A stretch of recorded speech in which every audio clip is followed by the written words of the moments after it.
আমি মাঠে ধান কাটতে কাটতে এই ছেলেগুলো বলছে যে আমরা একটা পিচ করছি, তাই একটা ভিডিও বানাবো। দেখতে পাচ্ছেন খুব কষ্ট করে এরা পিচ রেডি করছে, দেখতে পাচ্ছেন মাটি করেছে, পিচটা করবে এবং ক্রিকেট খেলা ছাড়বে। ক্রিকেট খেলা খুবই ভালো, দুর্দান্ত জিনিস। তাই আমি একজনাকে ডেকে নেব যে ভালো বলতে পারবে কথা। এসো, একজনা চলে এসো আমার সঙ্গে। তোমরা ক্রিকেট খেলা ছাড়ছো তাই পিচ করছো নাকি মাঠে? ও, তা খেলাটা আহ, মানে শর্ট হ্যান্ড না মানে হবে শর্ট হ্যান্ড, মানে সময়ের খুব অভাব, তাই জন্য শর্ট হ্যান্ডের খেলা ছাড়বে।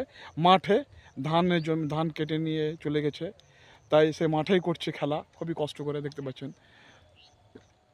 তাই এই মাঠের এই জমিটার মধ্যে পিচটা করবে, খুবই কষ্ট করে করছে। তোমাদের এখানে একটা মাঠ থাকলে ভালো হতো না নাকি?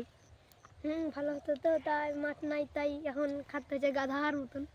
হ্যাঁ, মাঠ নাই, তা যদি একটা ফিল্ড সরকারি থেকে আমাদের অঞ্চলের মধ্যে যদি করে দিত, নোরাঙ্গা কিংবা ধনীগ্রামে কিংবা কেলের কাছাকাছি কাছাকাছি জায়গায় মেন সেন্টারে বড় একটা ফিল্ড যদি সরকারের তরফ থেকে করে দিত, তাহলে খুবই ভালো হতো। বাচ্চা কচি কচি ছেলেরা খেলার ভক্ত। ক্রিকেট খেলা দেখাচ্ছো? সৌরভ গাঙ্গুলি, সচিন টেন্ডুলকার ক্রিকেট খেলা দেখো? ওদের কিন্তু অনেক সারা সারা দিন খেলা, কিন্তু আমরা যে খেলাটা করবো, কবারে খেলা করো তোমরা? 6 ওভারে। 6 ওভারের খেলা। খেলাটা খুব ভালো, আমিও দেখতে আসি খেলা। তাই যদি একটা গ্রাউন্ড থাকতো, আমাদের ফিল্ড থাকতো, সত্যি খুবই ভালো লাগতো। দেখতে পাচ্ছেন আমরা মাঠটা, এই জমিটা অনেকটা বড়, 3-4 বিঘা জমি হবে নাকি এটা? জমিটা অনেক বড়। এই জমির মধ্যে খেলাটা বা কচি কচি বাচ্চারা দেখতে পাচ্ছেন সবাই, এরা খুব কষ্ট করে পিচ বানাবে।